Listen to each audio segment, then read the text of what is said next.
right into it, I guess. Okay, so the novelist Mason Clare, you may know from the wonderful phrase stream of consciousness. She writes an autobiographical novel called Marie Olivier, in which she writes, "There was Schopenhauer, though. He didn't cheat you." Hopefully you'll be convinced he's not cheating you. There was reine Anschauung, pure perception. It happened when you looked at beautiful things. Beautiful things were crystal. You looked through them and saw reality. You saw God. While the crystal flash lasted, Wille und Vorstellung, the will and the idea, were not divided as they are in life. They were one. And there are a lot of things that are interesting here from the point of view of Schopenhauer scholarship. Some of the claims she makes are quite surprising, just like in terms of like how she's interpreting what's going on with Platonic ideas and Schopenhauer's aesthetics. But what's most surprising here, perhaps, is that she talks about seeing God when most of us know Schopenhauer as a militant atheist, at least in his mature works. He's an illuminated theist in his youth, but by the time he's all done and published and he's dead and Mason Clare's writing about him, he's known as like this harsh atheist who thinks the world is just too bad to fit God into it. But I hope to convince you by the end of this talk that like Mason Clare is actually saying something really perceptive here. Like she actually is grasping something kind of deep about what Schopenhauer's after with his aesthetic program. So that's the first primer. The second primer is that it's also kind of surprising that this happens for someone who believes in aesthetic disinterestedness. Aesthetic disinterestedness is supposed to pose a kind of problem for people, or I should put this the other way around. Sacred art and religious art is supposed to pose a special kind of problem for disinterestedness theories about aesthetics. Part of this is because we tend to kind of like conflate theories of aesthetic disinterestedness with aesthetic theories of art. But, disinterestedness isn't a view about, what art is. It's a view about aesthetic phenomenology. Or at least one version of disinterestedness is about aesthetic phenomenology. And another difficulty is that a lot of philosophers today think about disinterestedness in terms of motivating reasons. I should say mostly critics of aesthetic disinterestedness talk about it in terms of motivating reasons, but defenders of it kind of have a different spin on it that talks more about attitudes and patterns of attention and things like that. And I think Schopenhauer is more of a precursor to this second way of thinking that's more popular among defenders of disinterestedness. While he has some features of his actual official view about disinterestedness are unworkable, I think there's like different things that are available, different moves that are available to him that aren't available to someone who takes disinterestedness to be a view about aesthetic motivation. So, like, why is there still a problem here?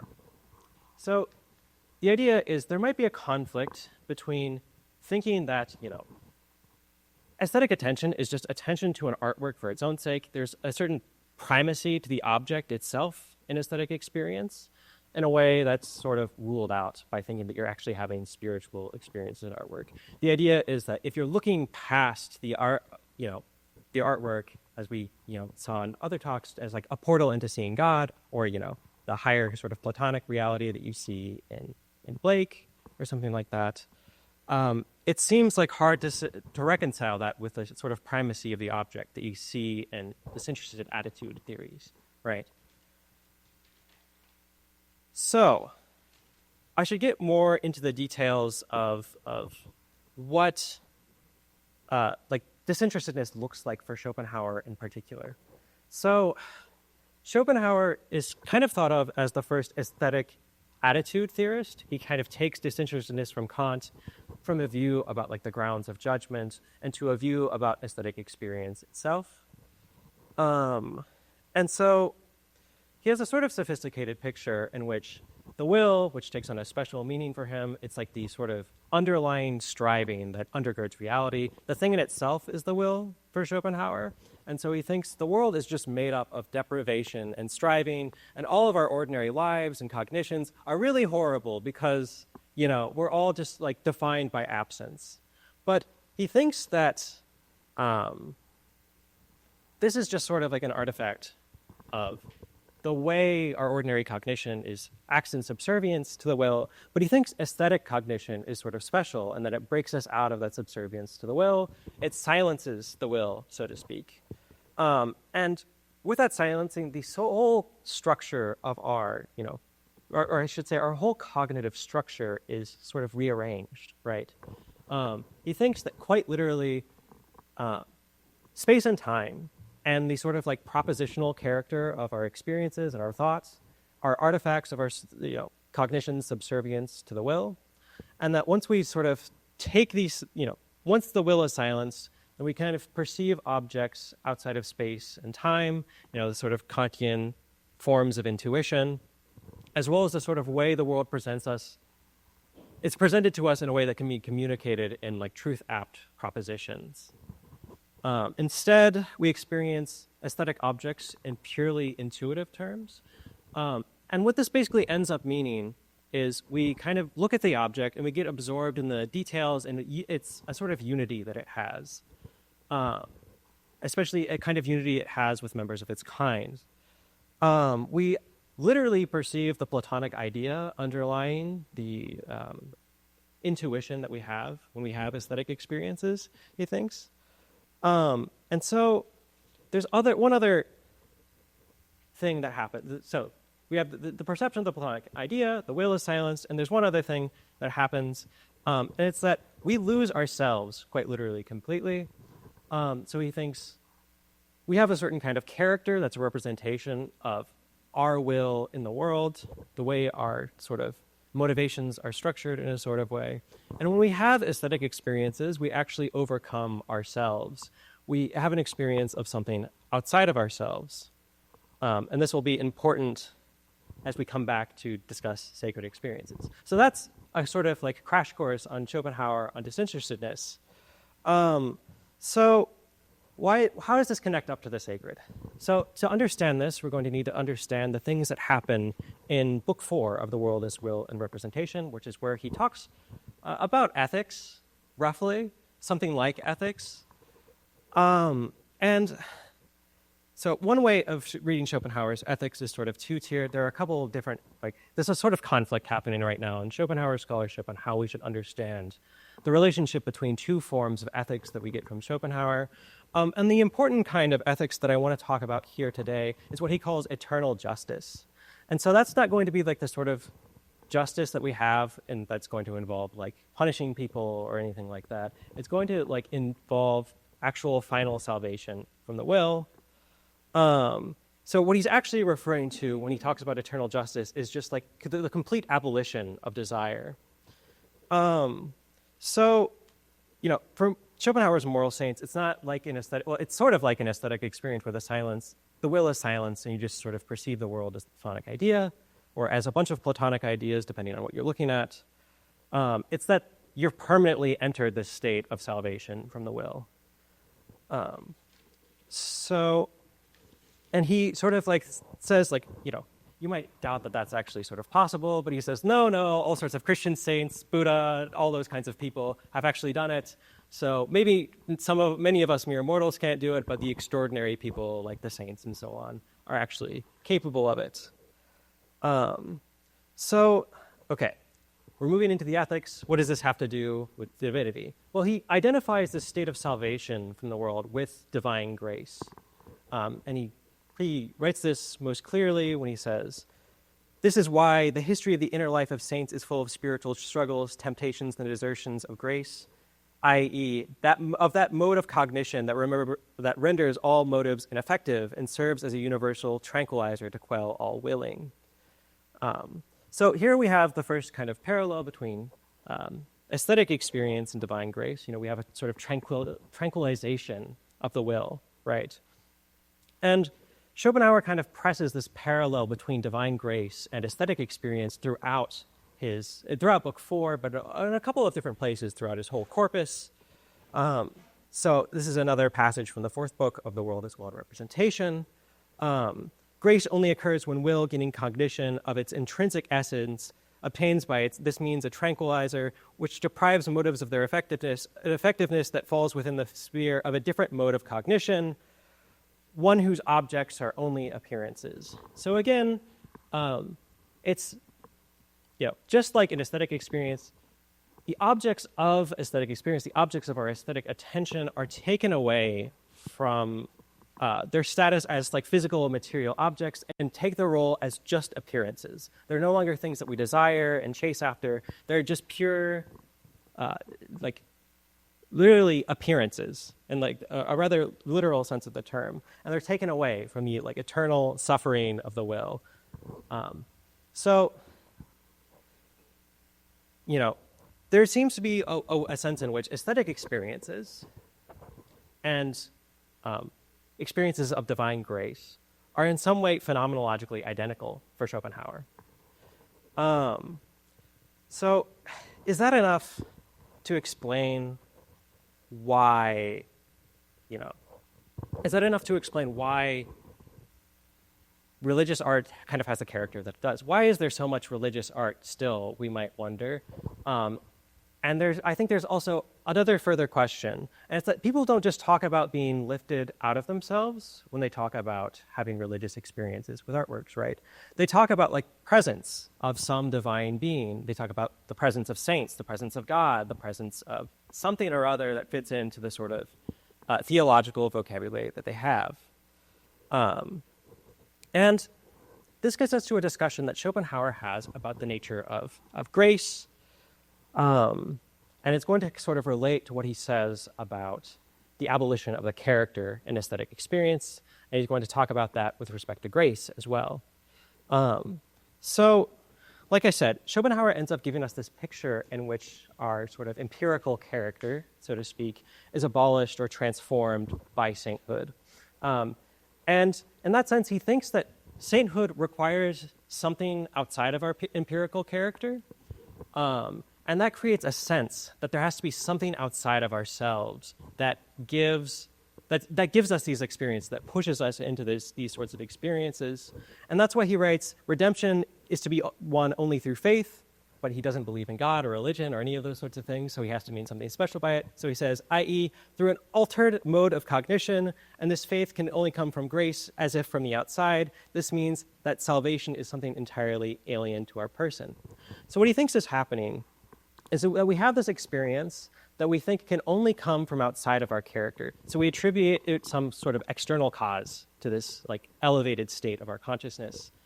And so what he thinks happens is, okay, I should, before I say like how this happens, I think there's also a little bit of extra force that comes from him thinking that aesthetic experiences are really kind of veridical experiences, namely veridical experiences of the more basic structure of reality, i.e. the Platonic ideas, as I mentioned earlier. And I think that this veridical experience kind of gives a little bit more oomph to the kind of illusion that's created by sort of disinterested experiences, by the silence of the will, and this sort of elevation that he ends up talking about. Okay, so how does this explain this thing this problem I've raised with like saints in the presence of God and things like that? And Schopenhauer has a sort of condescending answer to this. So this is kind of like the purpose that he gives to religion in an essay that he writes in the second volume of World as Will and Representation called On Humanity's Metaphysical Need, is that it sort of gives an intelligible vocabulary for people to put sort of ineffable experiences into, to sort of give them some intelligibility, or at least some something to like make sense of like what's happened to them once they've had these sorts of experiences. And he thinks like what religion does is furnish exactly these kinds of resources. So again, he puts it kind of condescendingly. He says religions are pitched at the intellectual capacities of the great majority and can possess truth only directly, or only indirectly, not directly. And he says that religion makes truths available via allegory. So I think it's actually like kind of the reverse of like a lot of the picture that we've gotten from other speakers, where it's like, art is just acting as a allegory for like the real religious truths. No, he says the other way around. He thinks it's like actually religion that's acting as a kind of allegory for like aesthetic truths, things that can only be got at aesthetically. So he seems it's quite natural that people kind of draw on the metaphysical resources of their religion to kind of explain these experiences back to them. So it makes sense that, like various Christian saints and mystics are going to talk about the presence of God or the presence of Jesus Christ or something to that effect. It makes sense. He talks about this toward the end of book 4 of World as One Representation. He says it makes sense that Hindus are going to talk about reassimilation into Brahman when they talk about these sorts of experiences, because those are just the sort of metaphysical resources that they have on tap. So where does this leave us with respect to religious art? Okay, so I think we can kind of just put together the pieces that I've tried to lay out into a coherent picture. So basically the idea is many works of religious art are beautiful or in some other way aesthetically moving. Maybe they're sublime or something to that effect. But for Schopenhauer, this means that they're, by definition, disinterested experiences. But aesthetic experiences or disinterested experiences are identical to experiences of grace. They both create a sense of transformation by some external force, via the abolition of the character, specifically the empirical character. And in this sense, presence or spiritual contemplation is really nothing more than the experience of disinterestedness. But then the experiencers have to reach back to explain what's happened to them, this sort of inarticulable experience, and they use religious resources as allegories for those experiences. So in short, Schopenhauer is really presenting religious, a kind of error theory for religious art, in which he thinks, we might think we're having all these sorts of religious experiences, and this poses a sort of problem for disinterested theorists, and where we have to look past the art. But he thinks that's actually not what's happening. You're actually still focused on the art. You're just sort of reaching for metaphysical resources to explain the strange nature of that experience. So it looks like you're looking at something different from the art. And so I think what ends up happening with this, historically speaking, is that Schopenhauer gives certain groups of intellectuals and artists kind of resources for a respectable aesthetic mysticism in some ways. A lot of late 19th century and early 20th century artists will explicitly reference Schopenhauer and use Schopenhauerian terminology. Malevich uses Schopenhauerian terminology all the time in his essays. He talks about seeing past the world as will and idea. I think the sort of more mystical elements of Iris Murdoch's philosophy also kind of takes on elements of Schopenhauer's aesthetics. And maybe more interesting than that is that there have been attempts. I think part of the reception of Schopenhauer was to just sort of try to actually see that Schopenhauer is after a demystifying process, de-Christianizing process, and they say that's really great, but we're going to put the Christianity back in. We're going to put the whatever sort of religious background that we want back in. So you can see this in people like the Russian symbolists, people like Vladimir Solovyov, and people like Synecdoche. You also see this in sort of Simone Weil, and of course, in the writer I quoted at the beginning of this talk, Mason Clare. So really, I think Schopenhauer has this really interesting way of thinking of trying to reconcile disinterestedness and spiritual art, and it's via this error theory that I've laid out. And what ends up happening is people either just adopt this error theory to create a respectable sort of aesthetic mysticism, because he doesn't actually seem to have a very cynical approach about what's going on in artworks. It's still very mystical. You're still seeing Platonic ideas. It's still very special, but you don't have to take on all the baggage of your religious tradition. But some people just say, well, I want the baggage of the religious tradition, so I'm going to put it back in. So that's Schopenhauer on the sacred and art. If you have questions, I'll be happy to take them.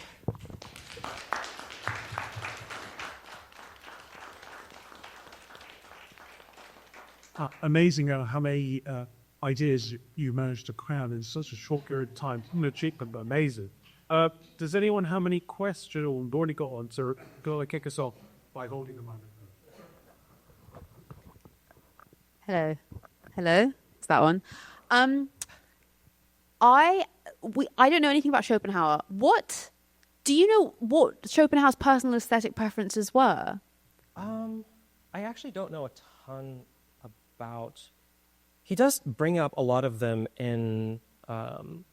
He does bring up a lot of examples in book 3. I know he's really into Goethe. He's really into a lot of the classical poets.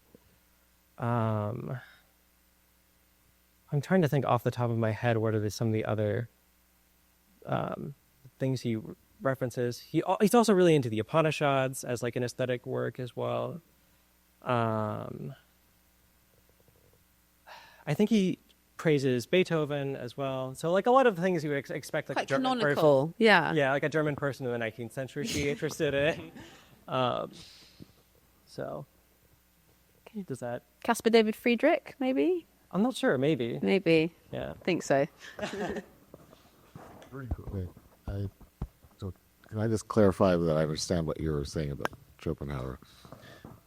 Will sets up a tension between that which you lack, and that which you would like, and therefore you live in a state of imperfection, or in a state of for him like something of interestedness, and the experience of disinterestedness is an experience of kind of a more unity, or not any desire in any direction, but just apprehending kind of, in a sense, transcendent truths. Yeah.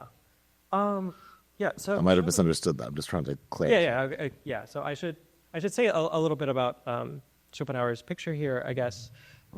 So yeah, I think that's basically right. Like he thinks that there's something kind of wrong with desire, in a sort of, and it is self-avowed, kind of like similar to the Buddhists. Like he'll cite him as saying like the same thing as Buddhists. In the last decade of his life, he refers to himself as a Buddhist, but I don't know like how sincerely. That's what I got out of what you were saying. Yeah.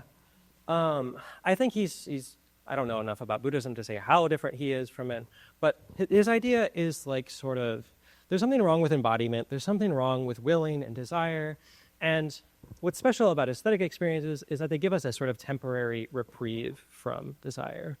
And these experiences are enjoyable for their own sake. They have like the special kind of pleasure. He thinks the highest sort of pleasure is just really an absence of pain, which is a sort of grim picture, and I find sort of hard to believe. But he also thinks that there's like something special about seeing the Platonic ideas as well.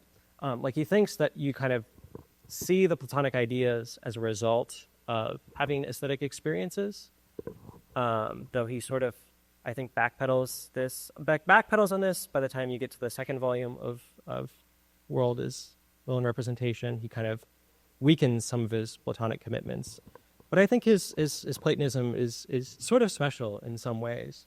And he thinks that, seeing these Platonic ideas is sort of a good in and of itself. He calls it a sort of spectacle that's enjoyable for its own sake.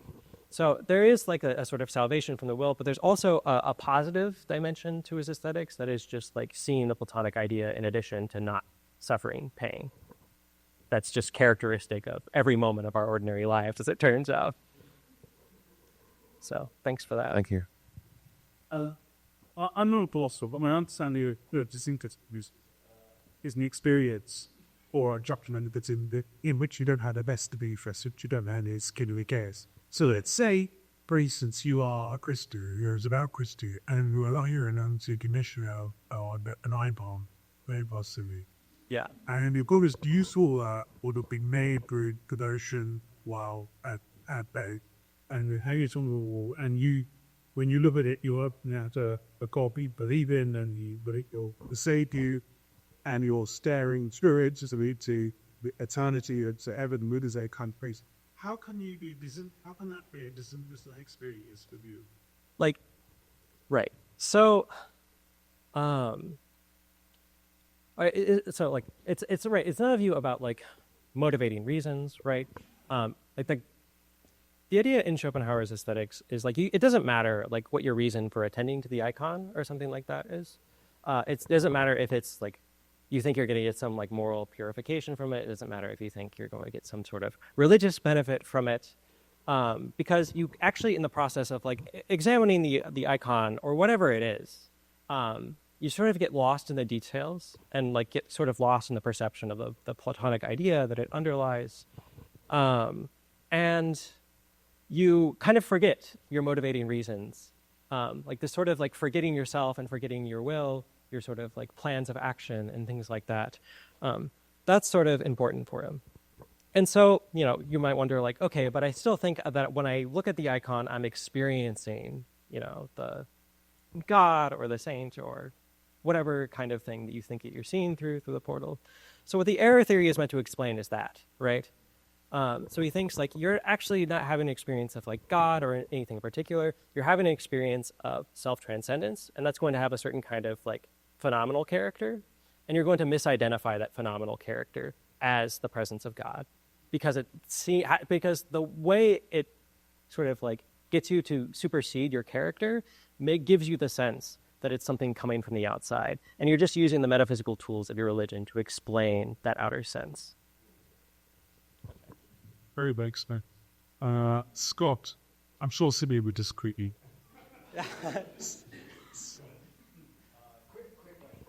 No. Please use your mic. I was like, thinking it was pretty veridical. Yeah, it just means like you're having a sort of like confirming experience of like some deeper level of reality or something like that. Beautiful. Yeah. If we have no other questions, we will raise a round of applause to the audience.